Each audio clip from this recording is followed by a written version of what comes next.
Right, folks, I've got one for you here. Cold beans. It's in the press again today. I seen it about 2 weeks ago. There's a big kerfuffle out there because folk are saying many folk are eating beans out the tin and cold.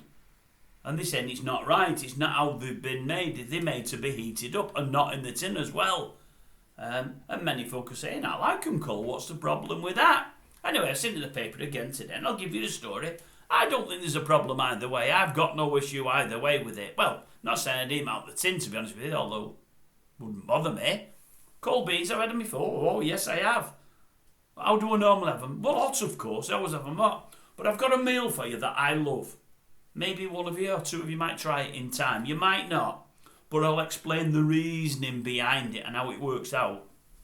What I do every Christmas time, without fail, and I mean without fail, I think once in the last 10 years it never came off, which is very rare.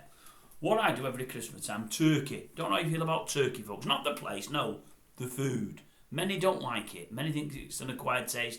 Many have it because they're supposed to on Christmas Day, but they don't like it. I quite like it. In fact, I like it a lot if it's cooked properly. It's hard to cook properly.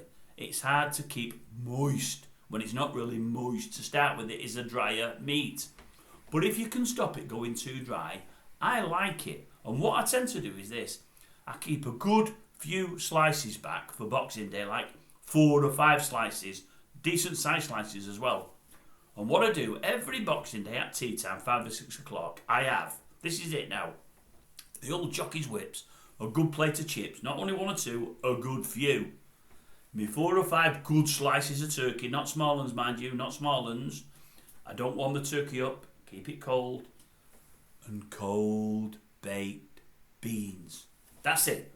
That's my tea. Loads of salt and vinegar. Salt on the turkey. Salt and vinegar on the old jockey's whips there. Nothing on the beans, obviously. No sauce. I don't involve any sauce. You've got sauce in your beans. Don't worry about that. I have that with about 4 rounds of bread and butter. I'm lying. It might be the old Maggie and the old margarine from time to time. But if I've got butter in, it's butter. I prefer it with butter, but tend to not have butter as much anymore. With tight, I suppose. Maybe.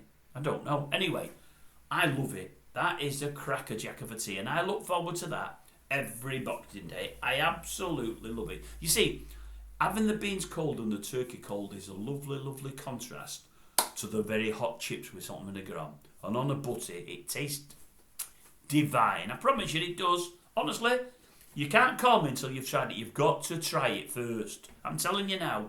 Try to remember it next Christmas Day. Save a few slices of turkey and have a dabble on Boxing Day. I bet you like it. It's lovely. I promise you. It's absolutely lovely. Yeah, so that's what I do. And I really, really enjoy it. Really enjoy it. But as I say, the turkey can't be too dry. But what I find, you see, if you don't heat the beans up, you have even more juice in the beans. Because when you heat beans up, some of that juice sort of hardens a bit onto the beans and whatever, and they're not as juicy. They're a lot juicier and runnier in the cold form. And that juice added onto the coldness and the dryness of the meat sort of just brings it out of itself. It's lovely, honestly. And I'll obviously dip the bread in the old bean juice. Oh, I love it. Love it. What month are we in now? August. I'm only about 5 months away from doing it again. Did it last Boxing Day. I'll be doing it again this next one coming up. If I'm still here, I'll be doing it. Don't worry about that. And I love it. Give it a go. You never know. I know some of you will be calling it, but you never know till you give it a go. I think there's nothing wrong with it at all. Do eat them on their own. Cold? No, I don't tend to. Out the tin? No, I don't tend to. Custard, on the other hand. I've had the old cold custard out the tin in the past, yeah. Especially when I was about 17, 18, 19, 20, we'd go camping with lads. We'd have a fire and whatever else. We'd have a bit of the old stew. We'd have a stew on the fire at night time, whatever else. Might finish with a bit of cold custard. Love it. No problem at all. No tin openers opening the tin with a knife between your feet. We were hard lads. We were brought up right. Well, don't we were brought up right, but we did all right anyway. That's another story. I'll save that for. Well, I'll just give it you now. So anyway, I'm rambling. I just ramble. I'll go. Give it a try. Chips, turkey. Cold. Beans, even colder. Ooh, lovely. Got to have the bread and butter though, or bread and Maggie Ann, whichever.